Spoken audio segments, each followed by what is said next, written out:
Hello again and welcome back to our Health Focus. Yes, we've talked about prebiotics, we've talked about probiotics, we've talked about why the gut is such an essential part of our system. We've talked about colonics and all of that, but let's talk about what's actually happening now with your food and your diet. Talk some more about it. I'm joined by Louise Carter. She's a dietitian and online nutrition coach.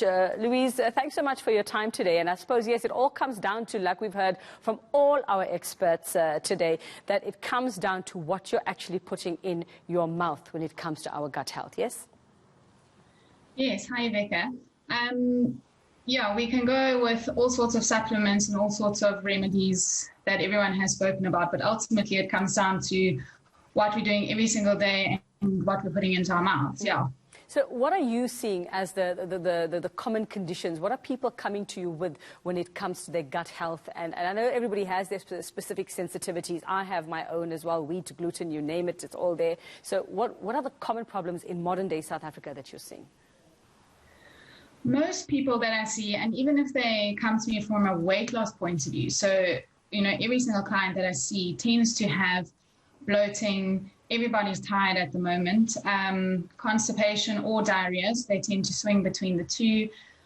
Skin problems as well that weren't there. Suddenly there's an autoimmune disease that pops up, headaches that were never there, reflux as well, and craving of certain foods that they never were craving before. So all these different things are showing us that the gut is unhealthy, and, you know, often it's due to stress or poor eating, but that's mostly what I start to see right in the beginning. Well, we talk about stress and poor eating, but I'd like to get your take on just the quality of food. You know, many of us might be trying to eat healthy, but and not everybody can afford sort of free-range organic because, you know, antibiotic-free and all of that. So the quality of food that we're seeing on our shelves that's accessible to most people these days isn't the best, is it? And how big a part does that play in what you're seeing? Yeah, I think the quality of food, as you say, it's not great if you don't have access to a big chain. But also then we don't know if it's been sitting in a freezer or a fridge for how long. So, you know, people need to get what they can afford. And I think at the end of the day, it comes down to doing what you can. So I always suggest to go as natural as possible. And if you can, because we always, when it comes to gut health, talk about eating the rainbow and getting all different sorts of fiber and colors in. So, you know, if you've got the space and the time to start making some form of vegetable garden in your own backyard, so then you know at least where it's coming from. But if you can get your hands on fresh produce that is going to last 1 to 3 days, so that we don't have to go to the shops every day, because I don't think anyone's got time for that. But, you know, if you can get your hands on something that'll last 1 to 3 days, and I think you're doing well. If it's lasting over 5 days in your fridge, I think it's definitely been treated and kept in a fridge for too long. But yes, I think people must just do what they can do and get as fresh as possible, because quality is important when it comes to our gut. All right. So what are the common irritants you're seeing when it comes to the gut? What are people most commonly coming? Is it wheat? I know wheat is a big problem for many people, myself included. Is it gluten? And what else is out there that we might not have heard of? Definitely wheat and gluten. You know, people will often talk about a gluten intolerance, but when we work it out, it actually becomes a wheat intolerance. So I think gluten gets quite a bad name for no reason. Yeah. So we need to be very careful when we throw that around. But definitely gluten and wheat. Dairy is a big one as well.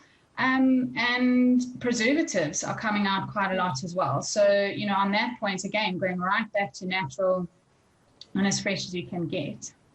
All right. So somebody comes in to you, they have a problem, they're bloated, they can't seem to lose weight. Like you say, a lot of people come to you from a weight loss perspective, or maybe weight gain. As Antonia said before, a lot of people need to put on weight as well and don't quite know what's going on in the gut. What are the questions you're asking them to determine what's going on inside there? So we definitely go through their eating, their 24-hour recall, so an eating history, to see what foods they are taking in, and then we talk about the symptoms that they are getting and what time of the day those symptoms are coming out. So if someone is waking up feeling bloated and uncomfortable, then we can know that it was probably something that they did in the ate in the afternoon or the evening that has made them feel a little bit uncomfortable. If it's something that's starting later in the afternoon into the evening, then we know that it's something that was coming from probably the morning. And by looking at the time of the days, we can see which meals it was, and then we can break down the meal that they were talking about and find which trigger it is that's causing their discomfort. And, you know, like when I say trigger, I'm not saying that it's only one thing that would be a trigger, but often if someone is feeling bloated or uncomfortable every single day, or they're not regular when they're going to the loo, then it's something that they are eating every single day. So we need to find what that trigger is, and then we can start to eliminate it and then put something else in its place. All right, I want to talk more about the food just now and fruit and veg and things like that, but you mentioned something very important about if they're not going to the loo every day. I know some people who think it's fine if they don't go every day. They think it's fine if they go once in 3 days. So I know it's not the nicest topic to talk about around tea time now, but, you know, how often should we be going? So I think that's quite a personal question because, you know, everybody is different. But is it okay to only go once in 3 days?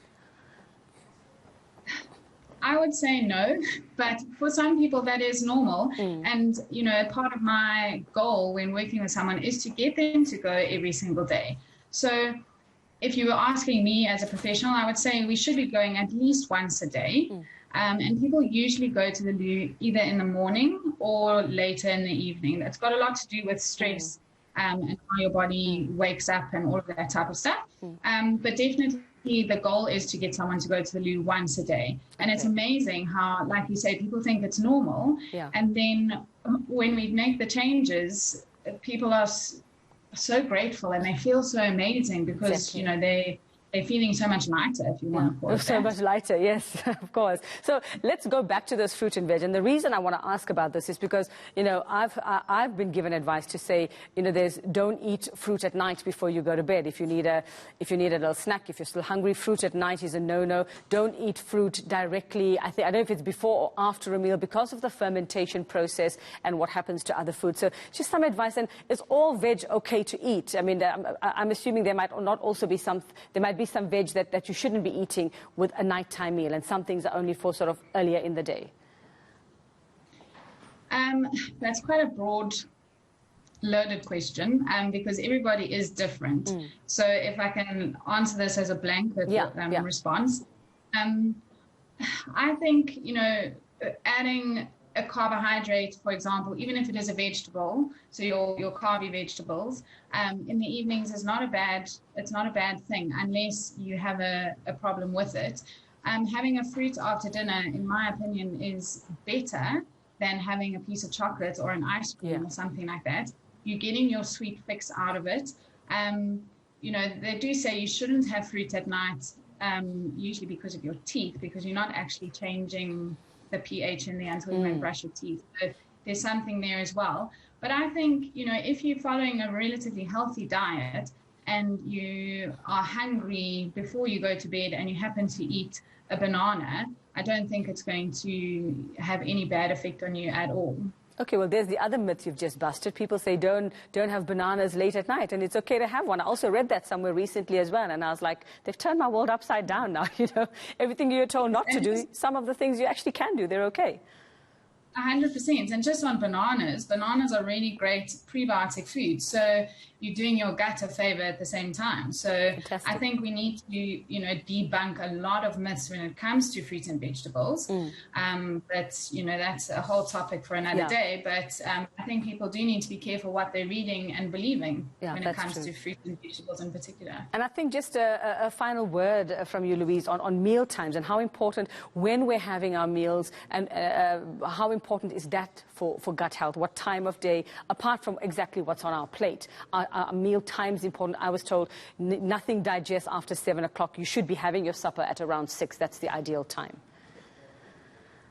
So when it comes to dinner, you know, we can't really give a time, because if someone is coming home late from work, then must that person not eat dinner? So we usually say that someone should be eating no sooner or no later than 2 hours before they go to bed. Okay. So if you are going to go to bed at 9, then I wouldn't eat dinner at 8:30. Simply because you need a little bit of digestion to take place so that your body can rest while you're sleeping.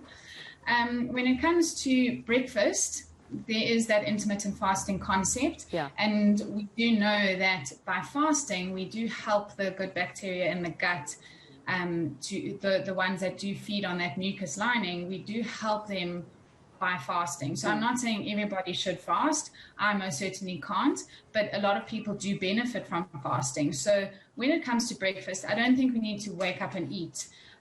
You know, when you get hungry, then I think is a good time to eat. And then to have lunch in between your breakfast and dinner. So I don't think we need to find a specific time, because that also creates a lot of stress around meal times as well.